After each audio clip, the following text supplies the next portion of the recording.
Welcome back to part 4 of my Sweeney Todd musical analysis. I tried to avoid this topic until a later video, but we're 4 videos in, and it has come up too many times to ignore. So also now you viewers can also infer how organized my videos are. Hint, they're not. Watch parts 1 through 3 first if you haven't already. This video will talk about Sweeney's theme, and as Sondheim calls it, his especially murderous mood theme. This is a sort of hybrid motif and leitmotif. It is associated with Sweeney, but also represents murder and revenge. There are some variations of the theme, but they're all pretty much the same. Here are a few variations.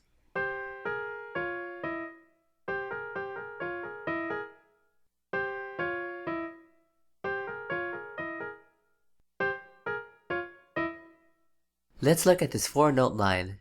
Yep, and they share pitch relationships as the first 5 notes in the Dies Irae. Minor second, major second, and minor thirds. In almost every Sweeney scene we can hear this somewhere, and it varies from case to case. The first time we hear it is in the opening number, the ballad. We hear the first 3 notes, then the last 3 notes. It is a nice introduction to this theme.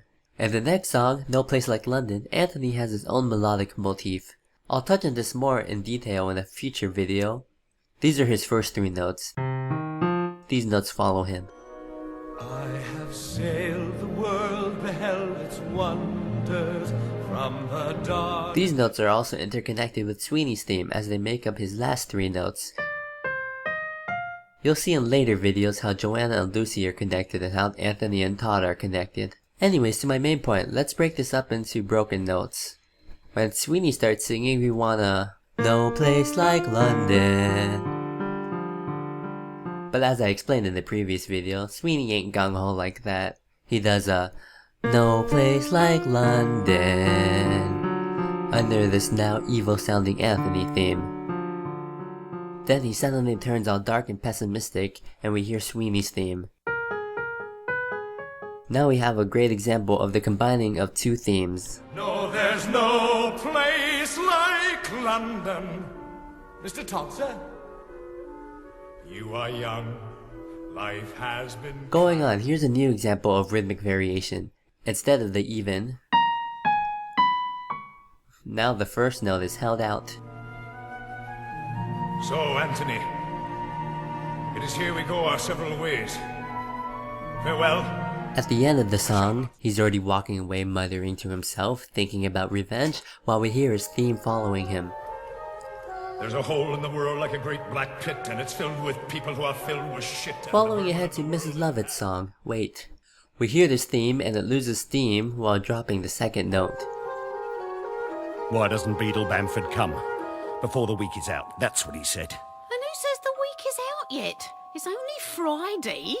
Then this theme, minus the second note, makes up the melody of this song.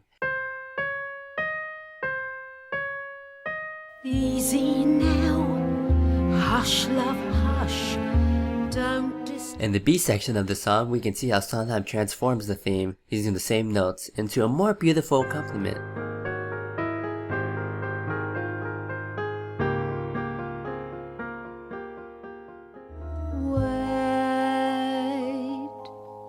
I've been thinking flowers, maybe daisies. When Sweeney snaps out of Mrs. Lovett's coaxing and back into revenge mode, the theme turns back into its normal self. And the judge? When will I get him? Oh, can't you think of nothing else? Nearing the end of the song, Sweeney seems to return back to his non-revengical senses. He agrees to some nice flowers, the theme slows down, then finally ends on a lovely major chord. Gilly flowers, I'd say. Nothing like a nice bowl of gillies.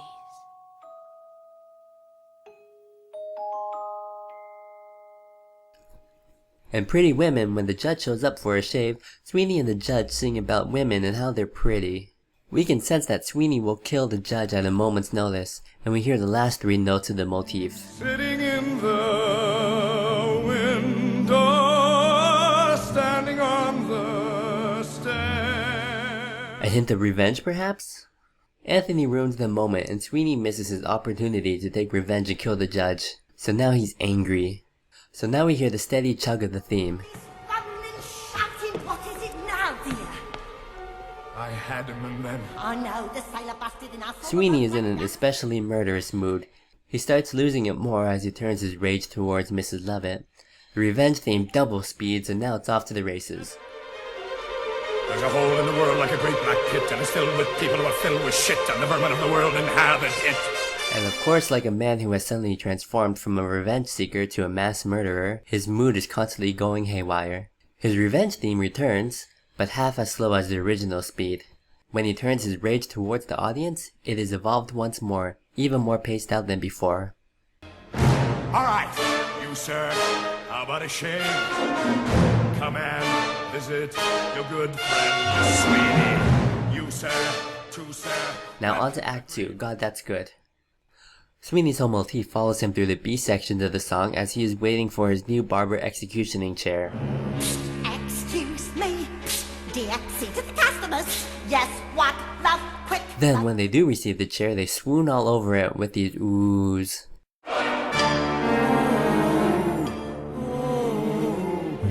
Which then becomes the basis of the next section.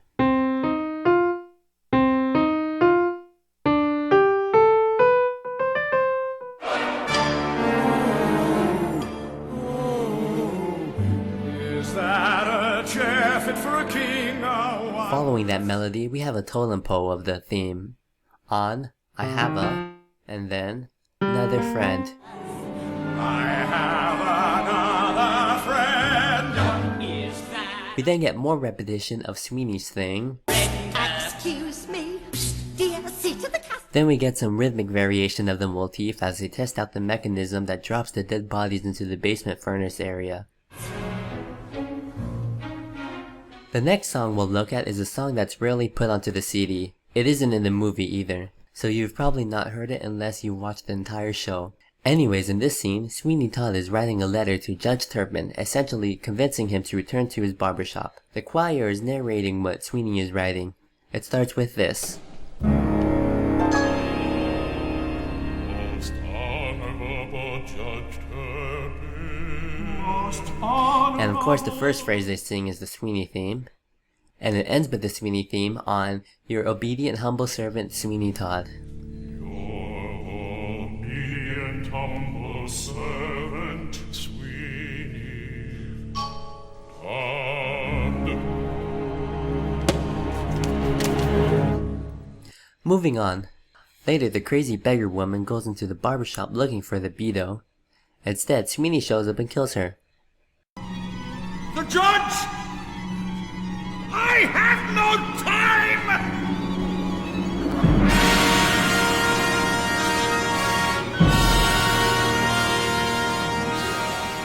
And this is the last time we hear it because subsequently, Sweeney kills the judge, finally getting that sweet revenge.